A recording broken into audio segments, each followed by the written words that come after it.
Mike, in the spirit of Valentine's Day, can you tell us about what's going on in the brain when you're falling in love?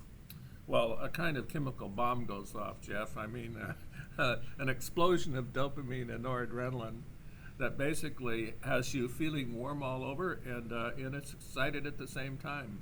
So dopamine and noradrenaline, those are brain chemicals? And how do those get released in the brain?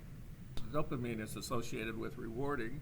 So if I receive something from you, something wonderful, which I do in the interaction that we associate with love, or if I give you something, Yes. And love is a mutual giving and receiving of something very, very wonderful from one person to another. And then what the noradrenaline is contributing is the excitement of it all, the brightness. And basically it's controlling how alive you feel. And there's no time in your life almost you feel more alive than when you fall in love. How do you explain the craving you feel when your beloved is not with you? The pleasure that you associate with love, of course, makes you want to have more. And one of the wonderful things about dopamine is that it's initially released only at the time of excitement. But then the brain is smart enough to begin to release it, you could say, in advance of the excitement, when you expect the wonderful thing to happen, like the kiss to arrive or the hug to arrive. So you actually begin to feel warm before the moment of connection. And basically that contributes to your craving it. You seek it. So it's like an addiction? It is an addiction. Basically you're rewarded, your brain is rewarded, you are rewarded from the release of dopamine over and over and over again. Every time you have this connection, every time and pretty soon you crave it. Of course you crave it. You want to see that person again. You want to connect with them again. You want to have that attachment. You want to have that dopamine released again. Most of us can remember when we had that feeling of addiction from a falling in love. But what about when you find the one? How does that change over time as a relationship matures? Well, it's more than just the addiction. It's also the attachment. And the attachment really comes from two sources. First, in the background, when you're really connected with someone, when you're really rewarded by being in the presence of someone, the brain releases another hormone called oxytocin. And oxytocin actually contributes to the growing strength or the feeling that this person with you is a trusted person. The person with you is somebody that should be part of you.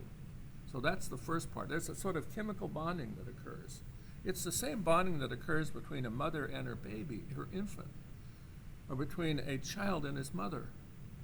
That bonding occurs between two people that are so positively and continuously connected with one another. They form this chemical link. But there's a second critical thing that's happening that most people don't understand.